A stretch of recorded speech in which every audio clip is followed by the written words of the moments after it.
Assalamualaikum warahmatullahi wabarakatuh. Pada kesempatan hari ini kita akan membahas mengenai salah satu genre sastra yaitu puisi ya.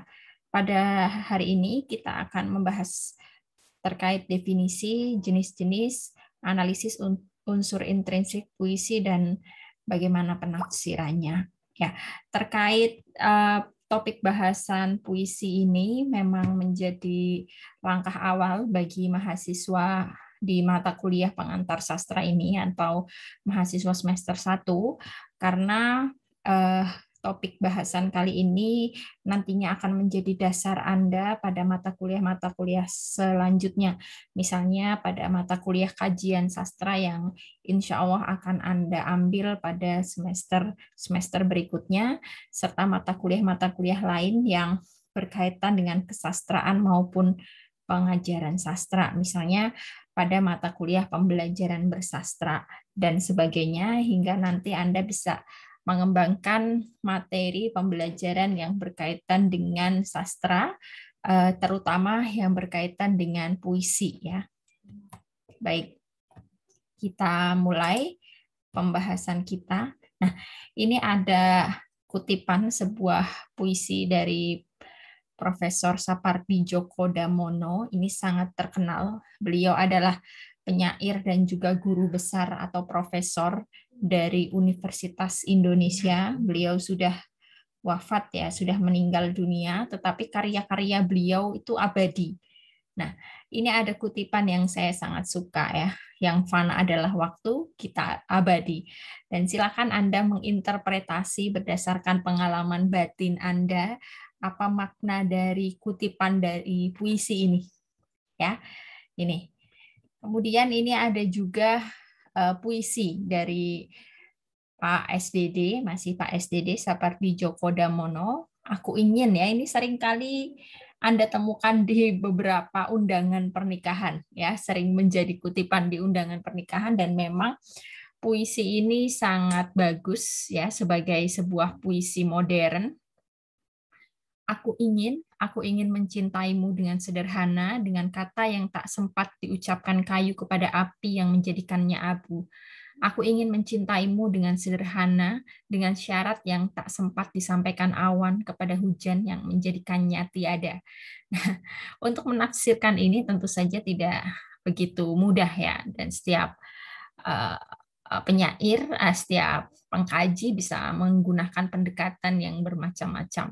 Tetapi pada konteks kali ini kita tidak akan berbicara tentang apa makna dari puisi ini serta bagaimana cara menafsirkan puisi ini, bukan itu, karena kita baru berbicara terkait hal yang sangat mendasar, yaitu tentang dasar-dasar puisi ya, mulai dari definisi puisi. Ini hanya sekadar contoh saja bahwa ada puisi yang seperti ini dan ini cukup fenomenal.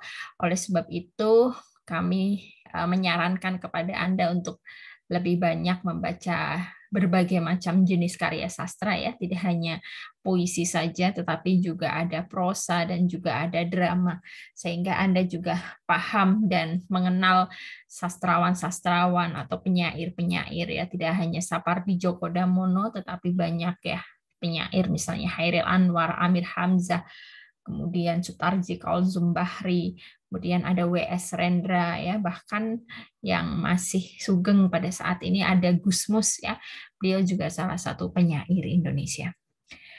Lalu tentang puisi ya, ini ada definisi konvensional ya, karena nanti kita juga akan berbicara tentang definisi puisi dan perkembangan definisi puisi yang makin berkembang, dan mau tidak mau memang kita harus mendefinisikan puisi dalam ranah akademik karena memang kita sedang berbicara karya sastra dalam ranah akademik, jadi mau tidak mau kita memang harus mendefinisikan puisi. Dan kita akan berpihak pada definisi yang mana gitu, karena banyak sekali versi dalam mendefinisikan sebuah puisi. Ya, seperti yang kita bahas pada pekan lalu bahwa ada beberapa jenis karya sastra ya. Bahkan untuk penggolongan konvensional ya, ada karya sastra imajinatif dan non imajinatif, tetapi pada konteks pengantar sastra ya, saya lebih mengelompokkan bahwa sastra itu pasti imajinatif ya, tidak ada sastra yang non imajinatif, walaupun di beberapa buku ya menyatakan bahwa ada pembagian sastra non imajinatif, misalnya esai, nah gitu. Tapi esai kemudian biografi gitu, kalau menurut saya itu bukan ini ya, bukan karya sastra ya, karena tidak imajinatif gitu. Padahal definisi karya sastra itu pasti bersifat imajinatif, meskipun banyak sekali perkembangan ya terkait definisi sastra yang mungkin tidak akan ada habisnya sampai kapanpun, dan kita bisa memilih kita berpihak pada yang mana begitu ya. Jadi Anda tidak usah bingung ya senyampang Anda masih semester 1, karena memang banyak sekali pendapat dan kita memang harus berpihak pada salah satu pendapat yang sekiranya paling cocok untuk kita dan paling logis menurut kita, serta paling cocok atau sesuai ketika diaplikasikan pada ranah pendidikan begitu. Ya, terkait genre karya sastra ya, ada puisi, prosa dan drama, dan pada hari ini kita akan belajar lebih mendalam mengenai puisi ya. Karakteristik puisi adalah pemadatan. Nah, ini kuncinya ya. Puisi itu padat. Bahasa dalam puisi itu padat dan berisi. Padat berarti ringkas, singkat, pendek. Sedangkan berisi berarti mengandung makna yang lebih luas dan dalam. Puisi ialah perasaan penyair yang diungkapkan dalam pilihan kata yang cermat, serta mengandung rima dan irama. Ciri-ciri puisi dapat dilihat dari bahasa yang digunakan serta wujud puisi tersebut. Bahasa puisi mengandung rima, irama, dan kiasan, sedangkan wujud puisi terdiri atas bentuknya yang berbait, letak yang tertata ke bawah, dan tidak mementingkan ejaan. Untuk memahami puisi juga dapat dilakukan dengan membedakannya dari bentuk prosa. Nah, berdasarkan definisi konvensional ini, kita bisa membedakan ya secara gamblang, secara kontras, bahwa sebuah karya ini, karya kreatif ini termasuk puisi, yang lain termasuk prosa, kemudian yang lain lagi termasuk drama, dengan cara membandingkannya. Apa sih unsur pembandingnya? Ini yang sudah saya beri cetak huruf warna yang berbeda. Pemadatan puisi itu pasti bahasanya padat, tetapi berisi. Oleh sebab itu bahasa di puisi itu benar-benar dipilih ya, dan pasti padat, tidak berupa deskripsi yang sangat panjang dan berbelit-belit. Lain halnya dengan prosa dan drama. Misalnya prosa ada cerpen, ada novel. Nah, bahasanya tidak begitu padat ya, bahkan bahasa di cerpen, bahasa di drama seringkali apa ya, bukan berbelit-belit ya, tetapi lebih detail dalam mendeskripsikan sesuatu. Contoh ya, saya balik ke Salindia sebelumnya, misalnya di puisi karya Pak Sapardi ini, Aku Ingin, ya, judulnya Aku Ingin, ya, baris pertama, aku ingin mencintaimu dengan sederhana, begitu. Tapi tidak dijelaskan sederhananya itu yang bagaimana ya, walaupun kemudian ada baris berikutnya dengan kata yang tak sempat diucapkan kayu kepada api yang menjadikannya abu. Cukup seperti itu saja ya. Jadi sangat padat ya, sangat padat. Jadi seolah-olah ketika satu unsur bahasa itu dihilangkan dalam puisi itu sudah tidak bisa lagi ya kan. Misalnya kita menghapus satu kata yang ada di situ, maka maknanya akan menjadi berbeda, ya kan? Nah, di ciri-ciri lain dari puisi itu juga ada yang mengatakan bahwa tidak memperhatikan ejaan. Nah, dalam puisi ya, dalam membuat karya kreatif puisi, itu penyair memiliki sebuah lisensi, namanya adalah lisensia puitica. Jadi beberapa ada keberpihakan ya dari aspek seni, bahwa bahasa dalam karya sastra itu bebas ya. Misalnya dalam puisi itu, karena penyair memiliki lisensia puitika, bahkan sengaja membuat puisi dengan ejaan yang salah itu juga sah-sah saja. Karena puisi sejatinya dalam konteks karya sastra ya, karya sastra sejatinya itu bukan bagian dari bahasa, tetapi bagian dari karya seni, sehingga di sana ada kreativitas dan unsur kebebasan. Ya, tetapi wahana dalam menyampaikan karya sastra adalah bahasa. Itu ya. Ya, lanjut. Nah, menekankan dari definisi konvensional ini, jadi ada beberapa hal yang perlu kita pahami bersama bahwa puisi itu padat. Ya, padat tapi berisi. Ya, artinya kosakata yang ada pada puisi itu benar-benar kosakata pilihan yang dipertimbangkan matang-matang serta bersifat estetis. Ya, jadi bahasanya itu bahkan mengandung rima, irama, dan kiasan. Ya, maknanya itu sangat kias. Apa yang dimaksud dengan kias? Kias itu tidak bermakna sebenarnya. Ya, jadi perlu itu namanya bahasa artifisial ya. Artinya perlu pemaknaan kedua. Ya, jadi perbedaan antara bahasa di sastra dengan bahasa kita sehari-hari adalah bahasa yang ada pada karya sastra itu disebut sebagai bahasa artifisial. Artinya bahasa yang dalam pemaknaannya kita perlu berpikir lebih dari satu kali. Oleh sebab itu dinamakan dengan bahasa tingkat kedua atau bahasa artifisial. Kurang lebih seperti itu. Selanjutnya, perkembangan definisi puisi. Nah, ini yang perlu kita pahami bersama bahwa dalam mendefinisi puisi ya tidak hanya ada definisi konvensional tadi, tetapi banyak sekali ya definisi puisi yang mungkin out of the box ya, di luar prediksi kita. Ya misalnya pada tahun 1974 dalam pertemuan sastrawan DKJ tim, Danarto menurunkan puisi dalam bentuk kotak-kotak. Jadi definisi puisi kotak-kotak seperti itu. Maksudnya apa? Maksudnya puisi bisa diungkapkan dengan tarian, bisa diungkapkan dengan lukisan atau karya-karya rupa yang lain. Ya, maksudnya adalah ekspresi puitik bisa juga bersifat nir ujar atau nonverbal. Jadi untuk menggambarkan ini adalah puisi, ini adalah keindahan, maka bisa diungkapkan dengan cara menari, bisa diungkapkan dalam bentuk lukisan. Jadi tidak ada kata-kata di sana, tidak ada verbal di sana, tidak ada bahasa di sana, tapi itu dinamakan sebagai sebuah puisi. Sehingga puisi nampaknya tak bisa terdefinisi. Artinya puisi adalah keindahan gitu. Nah, oleh sebab itu dikatakan adanya mobilisasi semiotik ya yang bersinggungan dengan berbagai wacana. Semiotik itu adalah ilmu tentang ini ya, simbol ya. Jadi puisi itu sangat simbolik dan puisi itu akan terbebas dari ikatan-ikatan seperti bahasa. Nah, yang penting estetik untuk mengungkapkan puisi bisa tanpa kata melalui gerak-gerak yang estetik itu juga bisa dikatakan puisi. Melalui karya seni misalnya sebuah lukisan itu juga bisa dikatakan sebagai sebuah puisi. Nah, itu menurut Danarto ya.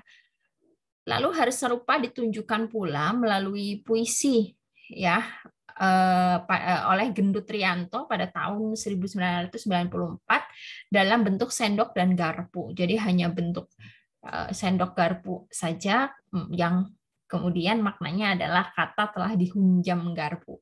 Begitupun dengan Remi Silado yang menyatakan bahwa ketika kata telah kehilangan lafal, yang ada tinggallah tanda seru dan tanya berikut ini. Jadi hanya ada tanda seru dan tanda tanya. Nah, Bandung 1872. Ada juga yang menulis puisi seperti itu. Ya, tetapi bagaimana sih akhirnya kita bisa mendefinisikan puisi? Nah, dalam konteks akademik kita memang harus mendefinisikan puisi ya, harus mendefinisikan puisi. Puisi merupakan karya emosi, imajinasi, pemikiran, ide, nada, irama, kesan, panca indera, susunan kata, kata-kata kiasan, kepadatan, dan perasaan yang bercampur baur dengan memperhatikan pembaca. Nah, jadi mau tidak mau kita harus mendefinisikan puisi, ya, dalam konteks akademik ya seperti itu ya. Lalu apa saja jenis-jenis puisi ya? Berdasarkan perkembangannya dalam sejarah sastra dikenal adanya puisi lama, puisi modern, dan puisi mutakhir. Nah, ini kita mendikotomikan atau membagi jenis-jenis puisi berdasarkan kesejarahannya, mulai dari yang dulu yang muncul terlebih dahulu yaitu puisi lama, kemudian puisi modern sampai pada puisi mutakhir ya.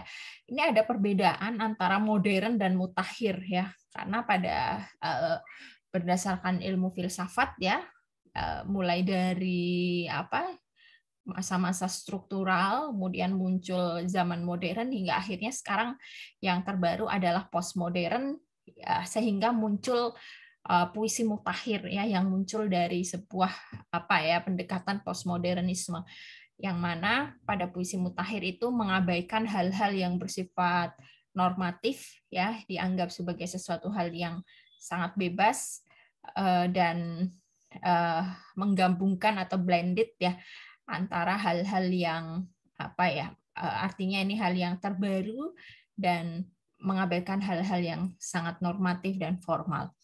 Puisi lama dibedakan menjadi beberapa jenis, diantaranya mantra, pantun, talibun, syair, dan gurindam. Nah, ini nanti kita akan mendefinisikan satu persatu. Meskipun puisi modern tampak memiliki struktur yang lebih bebas bila dibandingkan dengan puisi lama, namun bila dibandingkan dengan puisi mutakhir, terutama yang bersifat inkonvensional, puisi modern masih memiliki aturan struktur yang lebih normatif.